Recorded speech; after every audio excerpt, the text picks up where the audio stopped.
আরে আপনি, আপনাকে আমি কত খুঁজেছি আপনি জানেন? চলেন আপনাকে আগে দিই। আমি আদনান, আপনি? সুপ্রিয়া। সুন্দর নাম। আপনি প্রায় ওই ছাদে কি করেন? সেটা তো আমি আপনাকে বলতে বাধ্য নই, নিজের চক্রে তেল দেন। আশেপাশের জায়গাটা অনেক নির্জন, আমি আপনাকে বাসা পর্যন্ত আগিয়ে দিই। আমার একটা সিনজে করে দিন, আমি যেতে পারবো। আমি আপনাকে পৌঁছে দিই। বললাম তো থাক, সিনজে করতে হবে না, আমি যেতে পারবো, পিছনে আর দরকার নেই। কি বলছেন আখির? আমি বললাম তো না, না মানে বুঝেন না? আপনার সিনজে করে দিতে হবে না, আমি একা যেতে পারবো। কোথায় ছিলে তুমি? আমি কোথায় গিয়েছিলাম তোমার জানার কি খুব দরকার না? কেমন আছেন? আমি যে আপনার উপর মহা বিরক্ত, এটা কি আপনি বোঝেন? আমার উপর আপনি কেন বিরক্ত হবেন? আপনার বিরক্ত হলে লাভ নাই, কারণ আমার আপনাকে ভালো লাগে। আমি আপনাকে একটা কথা বলতে চাই, আমি আপনাকে ভালোবেসে ফেলেছি, বলতে পারেন লাভ এট ফার্স্ট সাইট। আমি আপনাকে ভালোবাসতে পারবো না, আই এম নট ইন্টারেস্টেড। আমার আপনার কাছে একটা রিকোয়েস্ট আছে, রাখবেন? আপনি কি এখন আবার? একটা রিকোয়েস্ট, আপনি আমার সাথে এক কাপ চা খাবেন? আমি চা খাই না। কফি? আমি এক কাপ কফি খেতে পারি। আপনি এরপর তাহলে আমাকে আর বিরক্ত করবেন? Never, I promise. আপনি কি আপনার সব ভালোবাসার মানুষদেরকে এখানে নিয়ে আসেন কফি খাওয়ানোর জন্য? আমি কফি পছন্দ করি না, আমি চা ভালোবাসি। আপনি চা খাবেন না কফি খাবেন, তাই আপনাকে নিয়ে এখানে আসলাম। কিন্তু এখন থেকে কফি আমার পছন্দ। আপনাকে একটা প্রশ্ন করি, আমি যে বাসায় থাকি সেখানে লাল পাড়ের সাদা শাড়ি পরে দাঁড়িয়ে থাকেন কেন বা ঘোরাঘুরি করেন কেন? কারণ ওই বাড়ির ছাদে আমার একটা অতীত আছে, যে অতীতটা আমার জীবনটাকে শেষ করে দিয়েছে। আপনি যে হুটহাট ব্যাচেলার ফ্ল্যাটে চলে আসেন, আপনার ভয় লাগে না যদি লোকজন আগে পিছে কিছু বলে? আমি না কাউকে ভয় পাই না, আর কে কি বলবে আমার সামনে এসে বলুক, তারপর দেখবো।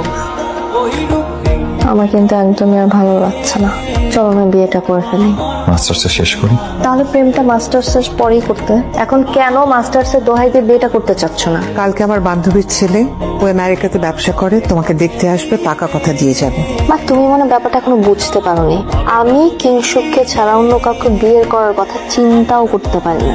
ওই কিংসুকের চিন্তা মাথা থেকে ছেড়ে ফেলো, আর আমার বান্ধবীর ছেলের সাথে তোমার বিয়ে হবে, সেটার জন্য মেন্টালি প্রিপেয়ার্ড হও। কাল নাকি একটা ছেলে আমাকে দেখতে আসবে, হয়তো কালকে বিয়ে হয়ে যাবে। তোমাকে ছাড়া অন্য কাউকে আমার জীবন সঙ্গে আমি স্বপ্ন চিন্তা করতে পারবো না। ছাদে চলো, ছাদে গিয়ে কথা বলি, তোমার ভালো লাগবে। কিছুদিন তো পরের কথা, আমি তোমাকে 2টা দিনও দিতে পারবো না, তোমার আমাকে এক্ষুনি বিয়ে করতে হবে, রাইট নাও। জোর করে সবকিছু হয় না। আমার যেতে হবে। আপনি কি আমার বন্ধু হবেন? আমার জীবনের এত কিছু শেয়ার করলাম, বন্ধু হওয়া কি এখনো বাকি আছে? কেমন ছেলেটা? কথা বলছে না যে? আমার তো তোমাকে ভালো লাগা বা ভালোবাসা ছাড়া কোনো কথা নেই। ভালোবাসি মুখে বললেই কিন্তু ভালোবাসা হয়ে যায় না। তুমি আমার চোখে থেকে তাকে দেখতে পাও না? আমার চোখ তোমার জন্য কতটুকু অসহায়। তুমি কি বিয়ে করবে ওর জীবন সঙ্গী হয়ে? সারাটা জীবন ওর পাশে থাকবে? জি আন্টি, আমি পাশে থাকবো। আমি চাইছি আদনান তোকে বিয়ে করুক। তোর কি কোনো আপত্তি আছে?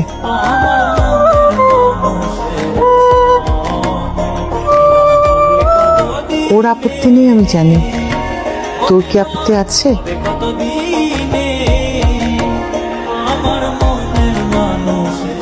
আজকের রাতটা আমার জন্য খুবই আনন্দের রাত। আমি বিধাতার কাছে যাকে চেয়েছি তাকে পেয়েছি।